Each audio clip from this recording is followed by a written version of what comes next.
مقام پہ بیویوں کی رسیاں آپ کو پتا ہے نا، یتیم بچے پھنسے ہوئے ہوتے ہیں، ہمیں کوئی پیار کرے،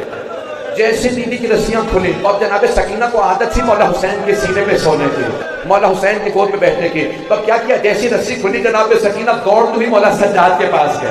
جیسے ہی گلے میں باہیں ڈالی، مولا نے کہا کہا بھیا کیا بات ہے، آپ آہ کیوں بھرتے ہیں جب میں آپ سے گلے ملتی ہوں؟ کہا بہن جی مجھے دھوپ میں بٹھائے رکھتے ہیں، میری زنجیریں گرم ہو جاتی ہیں، جب کوئی میری زنجیریں ہلاتا ہے نا میری کھال اترنے لگتی ہے، ابھی جب آپ گلے ملی نا میری زنجیریں میرے گلے سے لگی، بچی فوراً صحن کے کونے میں بیٹھ گئی، بس زمین پہ بیٹھی تھی، اتنے میں پانی آ،